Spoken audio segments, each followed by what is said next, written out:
Hola, ¿qué tal? Muy buenas tardes.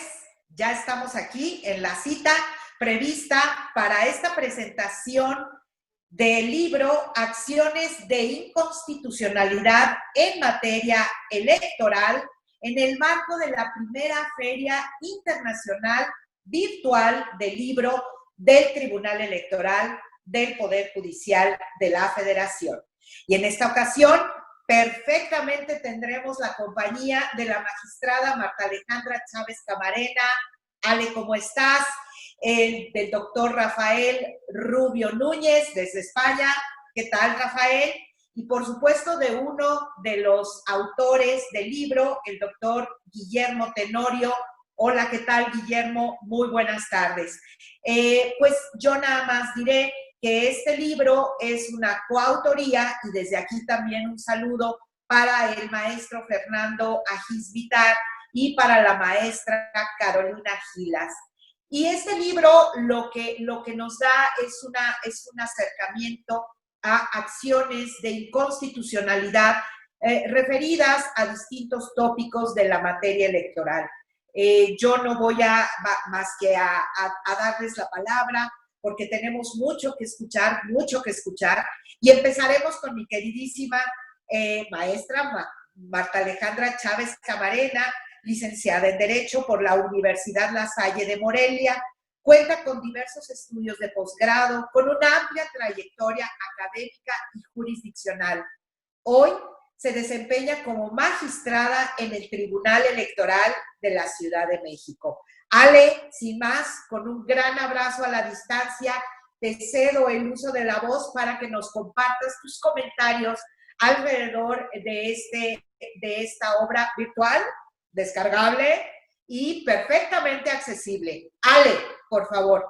Muchas gracias, querida Gaby. Te felicito como siempre por tu gran conducción y es un gusto participar nuevamente contigo. Agradezco la invitación a esta presentación del libro de la autoría de la doctora Carolina Gilas, el maestro Fernando Ajís y el doctor Guillermo Tenorio Cueto, autor con quien tengo el gusto de compartir y reflexionar sobre su obra. Entrando al tema que nos ocupa y como hemos escuchado, el libro está conformado por 3 temas que abarca cada autor y autora, en los que básicamente nos exponen la forma en que las acciones de inconstitucionalidad han permitido la defensa de la Constitución Federal en temas relacionados con la aplicación de diversas reformas electorales, primordialmente la de 2014, que tuvo como propósito homogeneizar el sistema electoral en todo el país, que también se podría discutir si logró ese objetivo o no. Debo señalar que es una obra muy bien documentada, pues analizan un total de 43 acciones de inconstitucionalidad, así como 12 opiniones de sala superior y 9 sentencias, diversa jurisprudencia, acuerdos emitidos por autoridades electorales y bibliografía. Los 3 temas principales versan sobre el financiamiento y fiscalización de partidos, sistemas electorales y libertad de expresión en materia electoral. No obstante de ser temas complicados, de gran debate y reflexión, los abordan de una manera sencilla para comprensión de las personas lectoras y sobre todo despiertan un gran debate. ¿Debe la Corte conocer o no asuntos en materia electoral? Fernando Ajís reflexiona sobre el financiamiento y fiscalización de partidos, postulados constitucionales y sus impactos. El autor analiza desde la perspectiva de algunas acciones de inconstitucionalidad la compleja relación entre el dinero y la política, relacionados con el sistema de financiamiento de los partidos políticos, el cual aborda de manera amplia. El criterio que sostiene la Corte es que el dinero que se otorga a los partidos políticos debe estar directamente relacionado con la representatividad que tienen, pero a su vez nos deja entrever los problemas que enfrentan las candidaturas independientes sobre el monto que se les otorga y el tipo de financiamiento. En dicho marco, el trabajo de Ajís expone un modelo de fiscalización que funciona, pero que debe ser perfeccionado, ya que desde su perspectiva incentiva el gasto excesivo. No obstante, el presupuesto debe ser transformado en votos, no en dispendio. Asimismo, el maestro nos expone la alta dificultad que tiene el INE para realizar la fiscalización de los ingresos y egresos de los partidos políticos, toda vez que la carga de trabajo resulta excesiva, lo que implica que se relaje el rigor de las revisiones y que la autoridad se concentre exclusivamente en el aspecto formal o técnico de lo que reportan los partidos políticos y las personas aspirantes y candidatas. Aquí sin duda concuerdo en que debería el INE echar mano de los propios OPLES para realizar la fiscalización, pues efectivamente había algunos que ya contaban con una buena estructura para realizarla y sin embargo echaron abajo las unidades especializadas con las que contaban, como lo es el caso del Instituto Electoral de la Ciudad de México. De igual forma, en el texto se razona que resulta fundamental la función de interpretación y resolución de quienes imparten justicia, ya que esta función es la que dota de solidez y certeza el sistema electoral. Ello en razón de que quienes integran el poder legislativo y que tienen legitimación para interponer las acciones, difícilmente controvierten de manera objetiva, pues son las personas destinatarias de las normas electorales, por lo que no persiguen el interés general. Aunado a que se encuentra enormes diferencias entre los criterios de la Corte y los de la Sala Superior, lo que no abona una interpretación armónica en la materia. Sumado a ello, que en ocasiones las reformas dependen del capricho de cada resultado electoral. Carolina Gilas expone criterios relacionados con los sistemas electorales de los congresos mexicanos. La doctora Gilas aborda la configuración de los sistemas electorales en los congresos mexicanos mediante los criterios de la Suprema Corte y las opiniones del Tribunal Electoral. Apunta como un escenario poco favorable que la Corte realice control de constitucionalidad y que el Tribunal solo emita opiniones. Para ello, hace un breve recorrido por los antecedentes del sistema mixto de representación política y analiza la problemática que enfrentan los congresos locales para lograr una representación adecuada. Además, nos brinda un análisis muy interesante sobre la representación proporcional en el sistema electoral mexicano, la proporción de escaños, el umbral mínimo, la unificación del procedimiento de asignación, las listas de mejores perdedores y perdedoras, la cláusula de gobernabilidad y los límites de la sobre- y subrepresentación. A su vez, plantea el tema de la libertad configurativa, estableciendo que la Carta Magna sienta las bases y señala los principios a seguir, dejando su desarrollo específico en manos de las legislaturas locales, con lo cual la Corte reafirmó el principio de federalismo y de libertad de configuración legislativa respecto a los sistemas electorales locales. A diferencia de este caso, en lo personal considero que hay otros en los que la Corte no abona mucho a la libertad configurativa de los estados, como por ejemplo el caso de la invalidez de la causal de nulidad por violencia política contra las mujeres por razón de género en la Ciudad de México, al argumentar que este sistema no era coincidente con el de nivel federal. Pero bueno, ese es otro tema. En general, la autora señala la diferencia de criterios entre ambas instancias y sugiere que el tribunal sea el único órgano encargado de llevar a cabo el control de constitucionalidad en materia electoral y no como actualmente se encuentra el control abstracto por la Corte y el concreto por el tribunal. Por su parte, Guillermo Tenorio escribe sobre la libertad de expresión en acciones de inconstitucionalidad acerca de asuntos electorales. El doctor realiza una revisión crítica de la participación del tribunal en las acciones de inconstitucionalidad promovidas ante la Corte en materia de libertad de expresión, que dicho sea de paso, la libertad de expresión es el pilar fundamental en toda democracia. Por medio de 5 ejemplos acontecidos en distintas épocas, muestra la sustancial transformación que han tenido la Corte y el tribunal en el tratamiento de la libertad de expresión. Desde su visión, considera que la autoridad jurisdiccional ha velado y actuado por mantener la congruencia entre los preceptos legales y constitucionales. Además, señala que ambos tribunales han adaptado pertinentemente los nuevos estándares internacionales en la materia. Plantea 4 temas esenciales como límites necesarios a la libertad de expresión, pues ningún derecho es absoluto, relacionados con la publicación de encuestas, censura previa, responsabilidades ulteriores y expresiones denigrantes.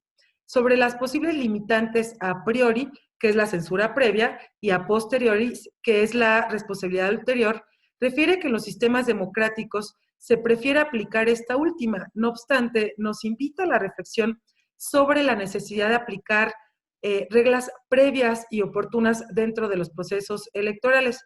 Pero el gran cuestionamiento es cómo establecer limitaciones sin que sean excesivas. Tal y como lo refiere el maestro Agis, básicamente todos los temas de la agenda electoral han sido controvertidos vía acción de inconstitucionalidad ante la Corte y por ende han contado con la opinión de la Sala Superior. No obstante, tras la lectura del libro, resulta coincidente en las 3 autorías que dichas instituciones han sostenido criterios disímbolos y en algunos casos coincidentes, pero en la mayoría de las sentencias, por lo menos de las analizadas en el libro, no se adoptan las consideraciones realizadas por las magistraturas electorales. Bajo este contexto, con el ánimo de robustecer el debate académico y quizás sembrar la semilla para lograr una interpretación más armónica, surgen las interrogantes. ¿Es ideal que la Corte siga manteniendo o siga siendo la instancia para resolver sobre el control de constitucionalidad en materia electoral? En caso de considerar que sí lo es, ¿vislumbran procedente que se instaure en la Corte una sala electoral, por ejemplo, con las propias magistraturas electorales que integran la Sala Superior? En todo caso, las opiniones de la Sala Superior como órgano especializado en la materia deberían ser vinculantes para la Corte. ¿Y qué mejorar del sistema en la próxima reforma electoral? Como verán, es una obra sumamente interesante, motivo por el cual les invito a descargarlas de la página del Tribunal Electoral y leerla. Felicidades y muchas gracias. Bien, pues muchísimas gracias. Le damos a Alejandra Chávez Camarena. Ale, muchísimas gracias por tus palabras. Y enseguida, para comentar también la obra, está con nosotras, el doctor Rafael Rubio Núñez, investigador, académico, autor de diversos libros con tópicos tan variados y relevantes como su amplia experiencia en los campos donde se desenvuelve. Con un sinfín de actividades, diré, si me permite, doctor, que es investigador del Centro de Estudios Políticos y Constitucionales de España y profesor titular de la Universidad Complutense. Doctor, le doy la palabra. Muchísimas gracias por su acompañamiento. Muchas gracias a ustedes por la invitación y por la suerte de poder comentar con ustedes en esta primera feria virtual del libro, pues esta obra. Tuve la suerte de estar el año pasado en la Feria del Libro presencial y este año, pues las circunstancias nos recomiendan a haber cambiado el formato y les felicito por la iniciativa y por esa capacidad de no rendirse y de buscar nuevas alternativas para poder seguir poniendo pues, todo el acervo del tribunal pues, a disposición de la ciudadanía. Yo quería centrarme en una parte específica del libro, que es en la que estoy más especializado y además con la suerte de que comparto panel con el autor de esa parte del libro, que es Guillermo Tenorio, ¿no? Y quería hablar brevemente de ese tratamiento de la libertad de expresión en periodo electoral, porque en el fondo es una relación determinante. Es una relación determinante porque si la libertad de expresión se ha puesto muy de moda últimamente, primero en periodo electoral y ahora con motivo de la epidemia del COVID, pues vinculada al uso de las fake news y de la desinformación que puede generar pues problemas sanitarios, la relación entre la libertad de expresión y las campañas electorales es una relación peculiar. Es una relación peculiar porque por lo general entendemos que la libertad de expresión está vinculada al derecho de la información. Y aunque desde una perspectiva teórica sigamos manteniendo ese punto de vista, la realidad nos dice que en periodo electoral esa relación desaparece. Aunque el resultado último del intercambio libre de ideas pueda llegar a fortalecer la opinión que los ciudadanos tienen de las distintas alternativas políticas para decidir su voto, la realidad, por decirlo de alguna manera, es que la libertad de expresión en periodo electoral se ejerce bajo un código distinto, bajo un código de lenguaje distinto que los ciudadanos entienden como tal y que incluso desde una perspectiva ética tiene esa consideración. Cuando los los candidatos y los distintos grupos defienden sus posiciones en campaña electoral, todo el mundo entiende que están en campaña electoral y ejercen determinados filtros. De ahí que no se exija lo mismo desde ese punto de vista. Los ciudadanos no exijan lo mismo a un político en campaña que, por ejemplo, a un gobernante. Y esto, que las leyes no acaban de reflejarlo de una forma gráfica, pero es un punto de partida que creo que tenemos que tener en consideración, porque la realidad, por decirlo de alguna manera, o de hecho, es así, ¿no?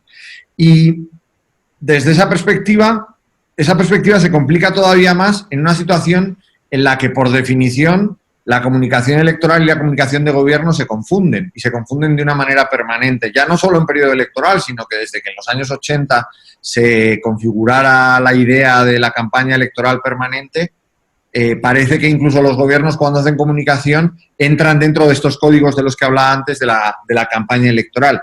De ahí que la libertad de expresión surja o esté sufriendo una reconfiguración, por decirlo de alguna manera, y creo que eso es lo que refleja de una manera muy interesante el artículo de Guillermo Tenorio, porque además de estudiar los conflictos que de una forma u otra se han producido entre la Suprema Corte y el Tribunal Electoral, realmente va trabajando o estudiando cómo ha ido evolucionando la propia idea de la libertad de expresión en las elecciones a lo largo del tiempo, ¿no? Y para hacerlo se fija, en mi opinión, en tres puntos que siguen estando de plena actualidad, y creo que es uno de los méritos del libro y de este capítulo en particular.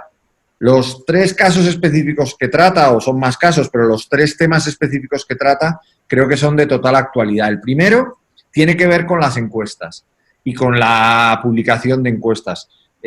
Todos ustedes saben que las encuestas, pues a través de la teoría de la espiral del silencio, tiene una influencia determinante o puede tener una influencia importante para decidir el voto de determinada población indecisa, que además, como sabemos, cada vez es mayor, ¿no? Y a través de la teoría del bandwagon, del carro ganador al que se suben aquellos que están indecisos, pues el hecho de publicar encuestas tiene un gran peso electoral. El problema llega cuando ante la explosión de actores que pueden emitir información, por decirlo de alguna manera, durante una campaña electoral, y eso es otro de los elementos básicos de las campañas electorales, que se aumenta el número de personas que tienen capacidad de influencia y ya no se limita simplemente el campo de regulación a los políticos y a los medios de comunicación y a los gobiernos como venía regulando tradicionalmente la normativa electoral, sino que se amplía a los particulares, y incluyendo en los particulares las empresas y especialmente estas empresas de encuestas. El escenario cambia de una forma radical, porque cualquiera puede, y esto lo experimentamos con mucha frecuencia, inventarse una encuesta y hacerla pública sin ningún tipo de control. De ahí que sea razonable que distintas legislaciones estén tratando de establecer límites a estas encuestas, a la publicación indiscriminada de estas encuestas, para evitar que la publicación de encuestas se convierta en una especie de ley de la selva, que al último que mata, o al primero que mata, perdón, es a la propia profesión, a las propias encuestadoras. Lo hemos visto en la región recientemente, pues en República Dominicana, por ejemplo, donde en las elecciones, en esas primeras elecciones primarias del mes de octubre, se podían ver encuestas que variaban, y no exagero, casi en 40 o 50 puntos la intención de voto, lo que no responde a ninguna lógica científica desde una perspectiva real y que solo se justifican desde el punto de vista directo de la invención, ¿no? En España tenemos una experiencia similar, que es que las encuestas encubiertas que no quieren poner de manifiesto su método científico se disfraza de otra cosa, y durante la última semana electoral, desde hace ya casi 10 años, en España surge una cosa que son los precios de la fruta. Se identifica cada partido con una fruta y durante una semana los medios de comunicación están publicando cuánto vale la fruta, identificando el precio con el porcentaje en intención de voto que tiene cada partido, en una burla evidente que todo el mundo asume como propia, pero que evita a las encuestadoras el rigor de ofrecer sus fichas técnicas, ¿no? Otros países, como Colombia, establecen unos límites clarísimos que básicamente impiden o reducen al mínimo esta publicación de encuestas. Las posibilidades son amplísimas, pero de lo que no hay duda es que es un tema que en los últimos 2 o 3 años se ha puesto totalmente de actualidad. ¿Por qué? Porque el número de indecisos es mayor, porque la capacidad de publicación y de tener una amplia difusión en lo que se publica es muy superior y, por tanto, la posibilidad de incidir publicando esas encuestas en un número grande de indecisos es determinante. Desde esa perspectiva, vincular la publicación de encuestas con la libertad de expresión tiene importancia, y hacerlo permitiendo de alguna forma o estableciendo como legítimo la exigencia de determinados criterios de rigor técnico, científicos, para que las encuestas puedan ser llamadas encuestas, pues en mi opinión resulta determinante y totalmente aplicable, ¿no? El segundo punto, porque me estoy enrollando más la cuenta y pido perdón, tiene que ver con la censura previa. Y, en mi opinión, es un tema también totalmente de actualidad porque afecta directamente a un segundo elemento propio de las campañas electorales modernas, que tiene que ver con el tiempo de reacción. Las campañas electorales modernas pueden desarrollar campañas, o sea, acciones de impacto en los indecisos hasta prácticamente el último minuto, porque incluso donde existe la veda electoral caben millones de alternativas en las que ciudadanos particulares que no están sometidos a las normas pueden desarrollar este tipo de acciones. En ese contexto, la reacción, la posibilidad de reacción de las autoridades para conseguir evitar determinados tipos de publicaciones, o sea, la necesidad de otorgar a los organismos competentes de recursos suficientes para responder a tiempo es determinante. Y de una forma u otra, lo hemos visto en la ley francesa que habla de las campañas electorales presidenciales la ley es de hace menos de un año, donde se establecía un periodo máximo de 72 horas y se creaba un juez especial para juzgar este tipo o para resolver de una manera rápida este tipo de conflictos.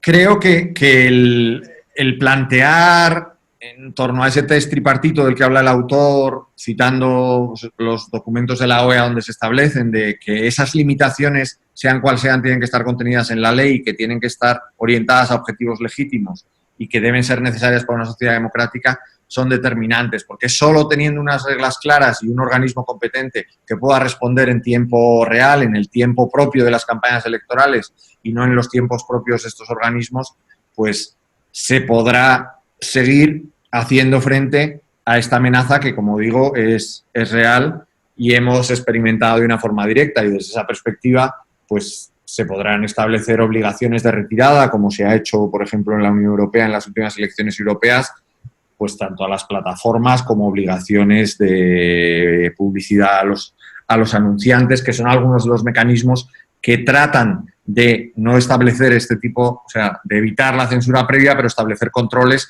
que realmente puedan ser eficaces y que no lleven a la impotencia ante este tipo de ataques, ¿no? Y en último lugar, y acabo ya, tiene que ver con las expresiones denigrantes tan propias de un elemento que se ha introducido pues casi con carácter propio dentro de la comunicación política y de la comunicación electoral, que es la publicidad negativa, ¿no? O sea, la forma de luchar contra la publicidad negativa, en mi opinión, es otro de los elementos básicos. Lo estamos viendo también de manera recurrente en los últimos tiempos.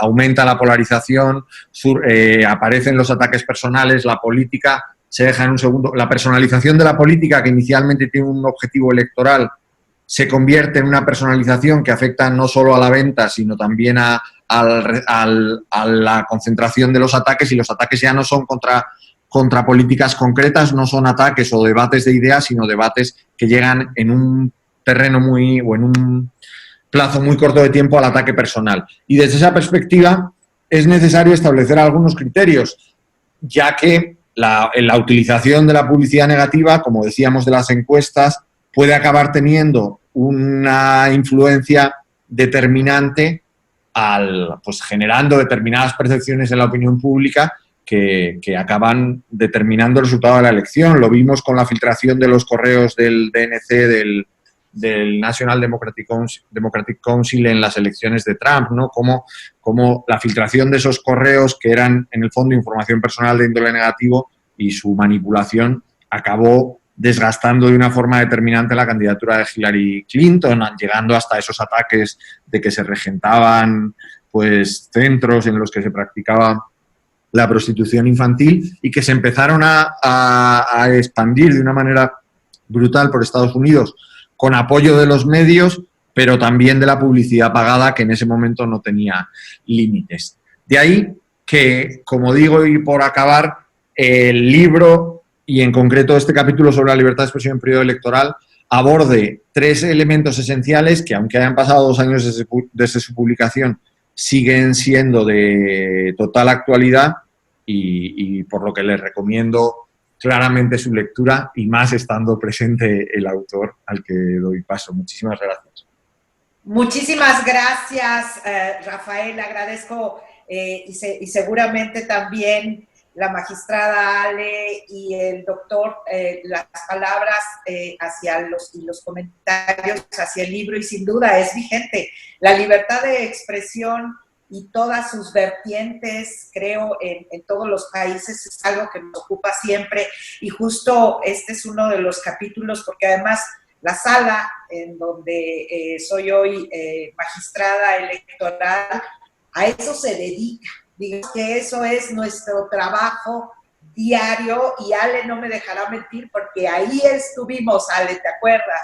Así es que muchas gracias, es un placer haberle escuchado, Rafael. Y vamos a escuchar al doctor Guillermo Tenorio, coautor de la obra, junto con, como ya lo vimos, con el maestro Fernando Angis Vitar y la maestra Carolina Gilas. Agradezco infinitamente de nuevo, y bueno, pues es, como ya lo vimos, es coautor de la obra. Ya Rafael dio un buen repaso sobre algunas partes interesantes del libro, pero lo vamos a escuchar. Una pequeña semblanza que nada tiene que ver con la amplísima trayectoria. Guillermo cuenta con una fructífera carrera académica, autor, coautor y coordinador de 14 libros. Hoy es director de la licenciatura de la Escuela de Gobierno y Economía de la Universidad Panamericana. Pues bien, ahora sí que cámaras y micrófonos virtuales en la más lejana de las cercanías, por favor. Muchísimas gracias, magistrada Villafuerte. Me da muchísimo gusto saludarte. Por supuesto, magistrada Alejandra Chávez, un placer también estar aquí contigo y escuchando tus comentarios valiosísimos y enriquecedores y poniendo en contexto toda la obra. Y desde luego con Rafa Rubio, con el cual estuvimos hace menos de un año, parece que fue ayer, en una mesa ahí en la sala superior del Tribunal Electoral, en la cual el debate se puso riquísimo justamente sobre temas de libertad de expresión. Y pues bueno, encontrarme con ustedes en una ocasión como esta, pues me llena de alegría, de satisfacción, pero sobre todo de agradecimiento a ustedes por tomarse el tiempo, primero de hacer esta lectura del trabajo y luego pues de proponer estos comentarios que la verdad pues nos llenan de alegría, no solamente a mí, porque ahora yo estoy aquí presente, pero estoy seguro que a Fernando y a Carolina, cuando los vean, pues también les dará muchísimo gusto, ¿no? Desde luego que el agradecimiento también al Tribunal Electoral, que siempre lo he dicho, en toda la ocasión que puedo lo digo, es un tribunal que ha tenido esta apertura para escuchar voces diferentes, no solamente de la academia, no solamente de la judicatura, sino de distintos sectores que nutren sin lugar a dudas el trabajo que en el tribunal se lleva a cabo, y sobre todo este esfuerzo por difundir esta defensa desde distintas trincheras de los valores democráticos. Al tribunal, pues también mi total agradecimiento. Y pues bueno, ser el tercero, después de todo lo que han dicho tanto Rafa como Alejandra, pues ya me dejan muy poco que decir. He de reconocer que pensar el trabajo hace algunos años sobre las vertientes que podía tomar no fue tarea fácil sobre elegir cada uno de los criterios que íbamos a trabajar para que tuvieran una identidad propia, pues tampoco fue tarea sencilla, pero al fin y al cabo, tanto Fernando como Carolina, logramos estructurar un libro que tuviera como que mucha sistemática y que pudiera presentarle al lector pues todos estos caminos en los cuales, como ya mencionaba Alejandra, pues hemos transitado en la obra. Pues no puedo tampoco invadir terrenos ajenos y ya, aunque el doctor Rafael Rubio ha dado un panorama muy gratificante del capítulo que a mí me tocó escribir, me parece y me gustaría para que aquellos que nos están escuchando se animen a echarle un vistazo al libro, que dicho sea de paso, lo pueden encontrar en formato digital de manera gratuita, nada más hace falta poner el título y es el primer vínculo que aparece. Pues adentrarme a uno de los capítulos, pues que es el que me tocó escribir a mí, que es el de libertad de expresión. Y aquí a mí me gustaría solamente iniciar diciendo que este tema de la libertad de expresión, que es multicitado, ¿no? O sea, si ustedes ponen en el buscador libertad de expresión, les aparecen millones de resultados, pero no es un tema menor.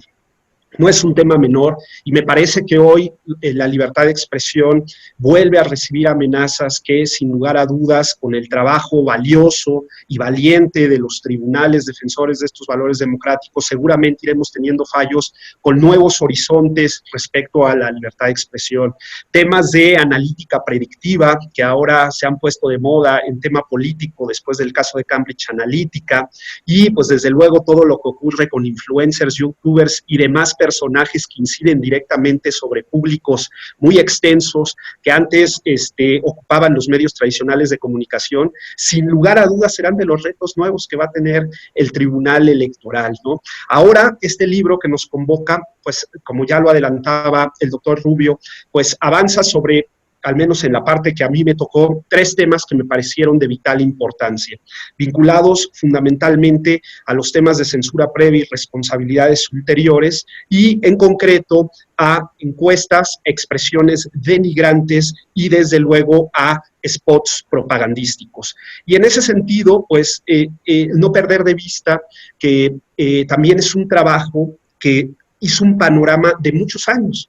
O sea, el primer trabajo que se analiza data del 97 y el último trabajo que se analiza data del 2014. Entonces estamos hablando de un marco de actuación muy grande de la justicia mexicana en materia electoral, que trata de ir incorporando determinados estándares internacionales de manera oportuna y que, como lo decía el doctor Rubio, pues se vuelven totalmente actuales y oportunos al día de hoy. El primero de ellos, sin lugar a dudas, es el tema de las encuestas, ¿no? ¿Hasta dónde limitamos la libertad de expresión con la difusión o no de estas encuestas? ¿Hasta dónde podemos potenciar esta famosísima opción del carro ganador que cita perfectamente la teoría de la espiral del silencio y que de alguna manera puede incidir directamente en los famosos indecisos? Que dicho sea de paso, conforme vaya avanzando el tiempo, el número de indecisos será mayor, ¿no? La fractura de los partidos políticos, la fractura de la preferencia política ideologizada, pues, sin lugar a dudas pondrá en el tazón de los indecisos a un número mayor. Y qué importante sería poder incidir en ellos, ¿no? Con lo cual, el tema de las encuestas no es menor, aunque sea un tema que se trata desde el año del 97, no es un tema menor, como bien lo apunta el doctor Rubio, y que debe ser un tema que, sin lugar a dudas, debe mantenerse en la agenda permanente de estudio y seguramente en la agenda permanente de casos que va a resolver la justicia electoral mexicana.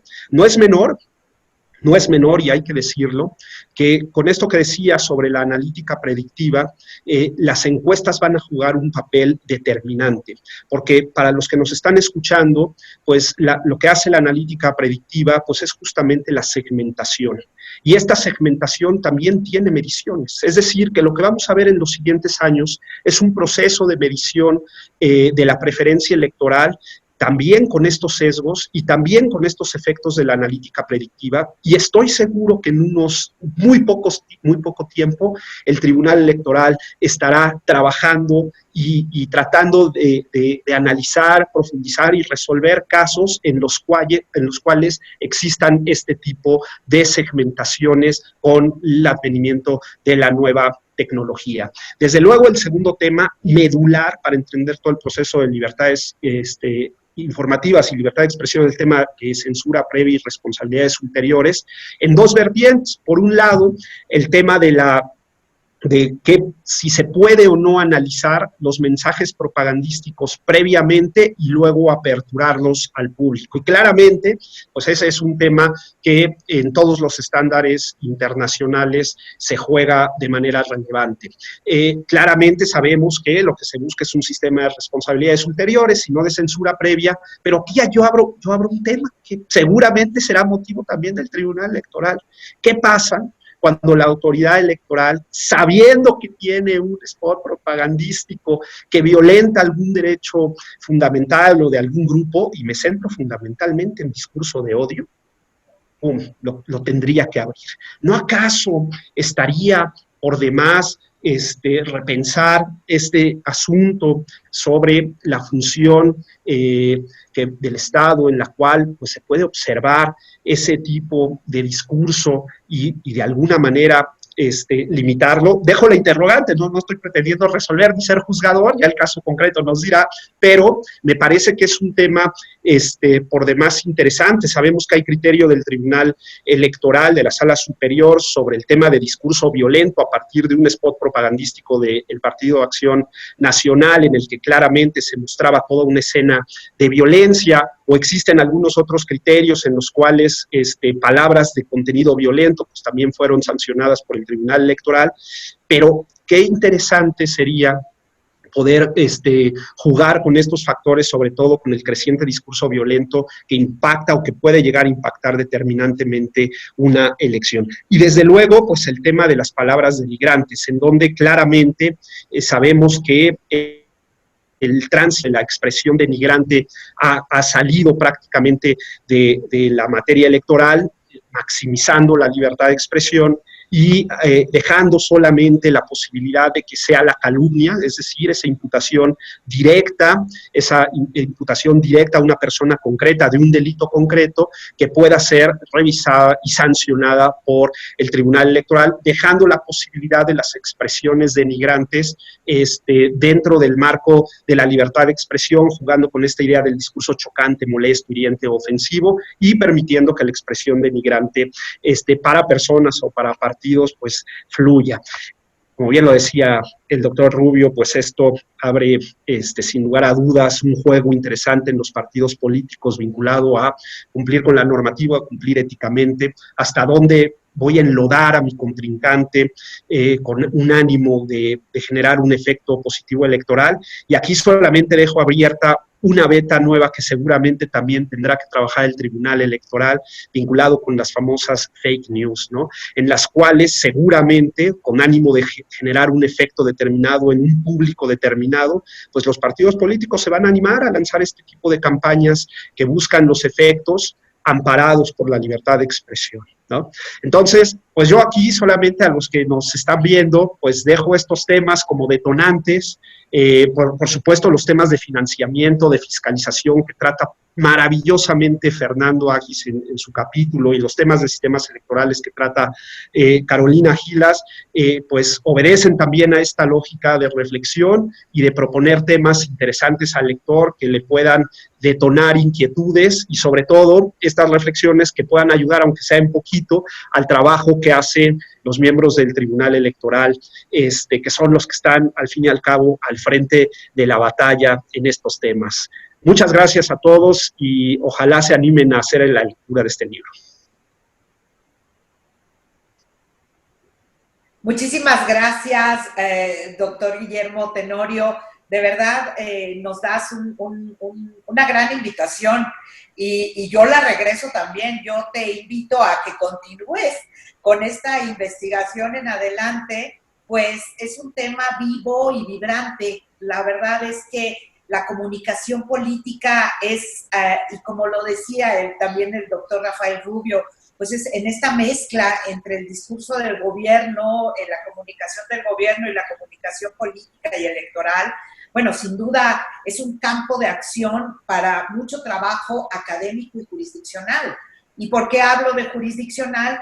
Pues justo porque en sala especializada ahorita lo que repasabas de los temas, sin duda eso es algo con lo que trabajamos todos los días, los spots de televisión, las plataformas, las redes sociales, la calumnia, toda esta manera de redireccionar, porque además esta geolocalización ahora, con estas posibilidades de las autoridades y de las herramientas o armas, según lo querramos ver, a las redes sociales, bueno, nos dan un margen de acción a las autoridades jurisdiccionales y hasta dónde sí, hasta dónde no, justo porque es una ponderación de derechos que nacen desde la Constitución. Entonces, se vuelve un ejercicio interesante de ponderación de derechos y lo que nos comentas también, ya lo empezamos a ver en la comunicación virtual, desde lo que significa utilizar un hashtag, una arroba, ahora los TikToks los van a usar las candidaturas.